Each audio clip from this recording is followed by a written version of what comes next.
ate ng manokan ni sige hakon. So. Girl. Oy. Sulod na no, ay buot.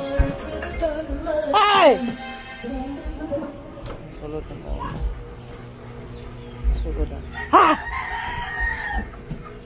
Ay. Manokan ni. Sinuplanan ba? Hindi lang hapon din ang binabuhi. So. Tago naman sila sa bangko. So. Di naman ka manaog. Oo, ganun kasi talaga yung... Pero Yes! mga kabayan, sila yung... Ate ning Sila yung talagang original na dito sa Mindanao. Pero... Di manaog.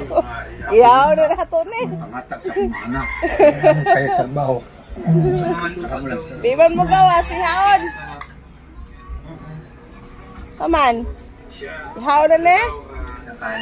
Ang sa'yo gusto mo ihawan eh.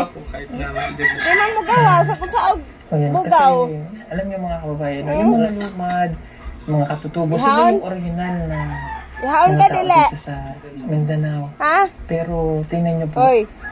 sila yung... Tingog. Wala sa Ihaon ayos ka na dili. buhay. Dapat sila yung Ihaw nabibigyan na ng nato ni kasi priority. yung tingog. Or nabibigyan ng mas maayos na Ihaon buhay. ka dili. Kasi sila yung original lang nandito. Ha?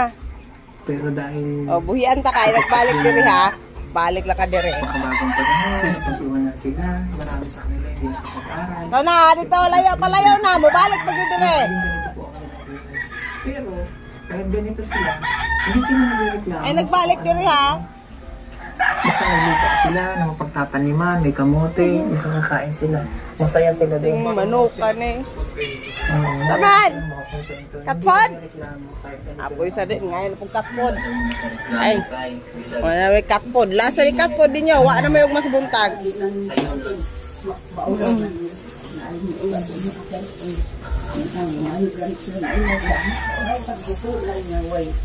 Nahihiya daw po sila na parang bibigyan sila. Kinabuhi.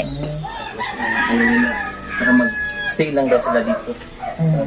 Eh, klaro. Oo, maghingi. Hindi na mo gawas. Okay. Mo ihaw po ang manok. Ihaw na ko to. Sila hindi. Galing lang. Kaya di yung kabalo mo ihaw. Para manglinos. Sila nagtitiis Kami na dito sa bundok. guys. Kamitin Ako pa lang lang. mo kwantong manok. Maibungay lang nila yung sarili nila sa pang-araw-araw. May